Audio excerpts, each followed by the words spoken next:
Hello students, आज के इस वीडियो में मैं आपको ट्रिम कमांड के एक इम्पॉर्टेंट फीचर के बारे में बताना चाहूँगा जिससे आप अपने ड्राइंग में फास्ट वर्किंग के लिए यूज़ कर पाएंगे। तो चलिए देखते हैं कि वो इम्पॉर्टेंट फीचर क्या है। तो जैसा कि यहाँ पर हमारा प्रोजेक्ट है, आप मैकेनिकल या सिविल प्रोजेक्ट बनाते हैं, उसमें हम यहाँ पर ट्रिम कमांड का बहुत ज़्यादा यूज़ करते हैं। ट्रिम और एक्सटेंड हो, ये सारी चीज़ें बहुत ही ज़्यादा यूज़ होती हैं। तो इसमें जनरली हम लोग ट्रिम अपने प्रोजेक्ट में इस्तेमाल जब करते हैं तो यहाँ पर किस तरह से इस्तेमाल करते हैं, टी आर डबल एंटर या फिर डबल स्पेस, ये शॉर्टकट है हमारे ट्रिम के लिए। तो मैं यहाँ पर टी आर डबल एंटर करता हूँ और यहाँ पर अपना ट्रिम जो है मैं स्टार्ट करता हूँ, जैसे कि इस पॉइंट पे इस तरह से हम जनरली ट्रिम करते हैं। ओके, बट क्या होता है कभी कभी जब हम ट्रिम करते हुए लास्ट लाइन हमारी जो बच जाती है, यहाँ पर लास्ट लाइन हम ट्रिम नहीं कर पाते। ये जो लास्ट लाइन है हमारी ट्रिम नहीं होती क्योंकि ये इंडिविजुअल लाइन है। तो हमें क्या करना पड़ता है, स्केप करना पड़ता है, इस लाइन को अगेन सिलेक्ट करने के बाद डिलीट करना पड़ता है। तो ये इससे हमारा क्या है, थोड़ा सा टाइम यहाँ पर ज़्यादा लग जाता है हमें ट्रिम वगैरह करने में।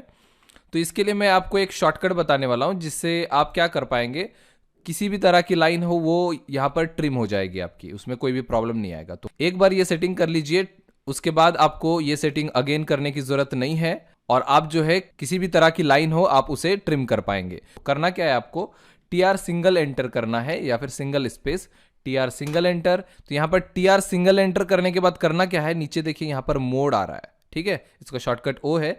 तो मोड पर क्लिक करना है। अभी हम लोग स्टैंडर्ड मोड पे हैं, ठीक है, स्टैंडर्ड देखिए यहाँ पर ऑलरेडी सेट है स्टैंडर्ड मोड। तो स्टैंडर्ड मोड में जैसा अभी हम कर रहे थे वैसा होगा, मगर हम अगर इसे क्विक मोड पे सिलेक्ट कर दें यहाँ पर, तो क्विक मोड में क्लिक करता हूं, ये सेट हो गया हमारा क्विक मोड। अब हम क्या कर सकते हैं, देखिए अगर हम इसे ट्रिम करते हैं इस तरह से, तो जो भी ट्रिम होगा और लास्ट की लाइंस भी यहां पर ट्रिम हो जाएंगी। तो सारी लाइंस हम यहां पर ट्रिम कर पाएंगे, देखिए लास्ट की लाइन भी ट्रिम कर पाएंगे, जो भी लाइंस हो सारी लाइंस यहां पर आपकी ट्रिम हो जाएंगी। तो आपको बाद में इरेज वगैरह करने की जरूरत नहीं पड़ेगी। इस तरह क्लिक करके अगर इस तरह से करेंगे तो इस तरह से भी कर सकते हैं।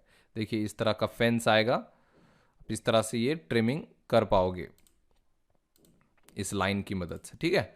तो अगर कोई इंडिविजुअल लाइन भी बच रही यहाँ पर तो वो भी ट्रिम हो जाएगा, उसमें भी आपको कोई भी दिक्कत नहीं आएगी ट्रिम करने में, बार बार आपको डिलीट करना नहीं पड़ेगा यहाँ पर। तो ये एक बेनिफिट है। तो क्या करना है, आपको टी आर सिंगल एंटर करना है। अब मोड अगेन मैं चेंज कर लेता हूँ, देखिए यहाँ पर अगेन मोड आ रहा है, तो मोड मैं स्टैंडर्ड कर लेता हूँ। स्टैंडर्ड में क्या हो रहा था कि जब हम ट्रिम कर रहे थे तो जो इंडिविजुअल लाइन है वो ट्रिम नहीं हो रही थी, देखिए नहीं हो रहा है।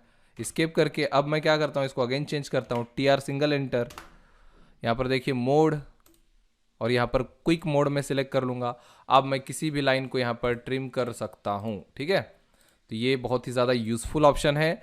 और भी ट्रिम में मैं कुछ चीज़ें आपको बता देता हूँ। तो और भी ऑप्शन जानने के लिए मैं स्टैंडर्ड मोड पे आ जाता हूँ, पहले T R single enter mode और ये स्टैंडर्ड मोड। ओके, इस तरह से अगेन आप डिफॉल्ट स्टैंडर्ड मोड पे आ जाएंगे। अब मैं यहाँ पर टी आर सिंगल एंटर करता हूँ।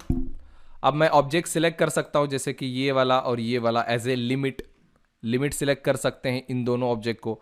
एंटर करेंगे, एंटर करके अगेन यहाँ से इस तरह से ये सारा ऑब्जेक्ट हमारा इस लिमिट तक ट्रिम हो जाएगा, ठीक है।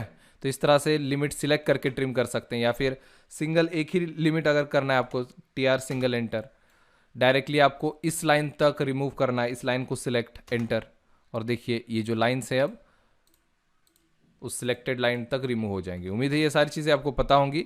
ये हो गया। दूसरी चीज़, अगर हम टी आर डबल एंटर यहाँ पर करते हैं, यहाँ पर तो हम ट्रिम तो कर सकते हैं इजीली, बट अगर शिफ्ट प्रेस एंड होल्ड करते हैं, शिफ्ट प्रेस एंड होल्ड करके इसे इजीली एक्सटेंड भी कर सकते हैं, ठीक है। इसके आगे ये एक्सटेंड नहीं होगा। शिफ्ट छोड़ देंगे तो यहाँ पर हम ट्रिम कर पाएंगे, शिफ्ट प्रेस एंड होल्ड करेंगे तो यहाँ पर ट्रिम कमांड में ही हम एक्सटेंड का यूज़ कर पाएंगे। तो ये सिंपल से टिप्स थे जो कि ट्रिम और एक्सटेंड करने में आपको बहुत ही ज़्यादा हेल्प करने वाले हैं अपने प्रोजेक्ट में। तो अपने प्रोजेक्ट को बनाइए और इस कमांड का आप यूज़ कीजिए। इस वीडियो में इतना ही, मिलते हैं नेक्स्ट वीडियो में।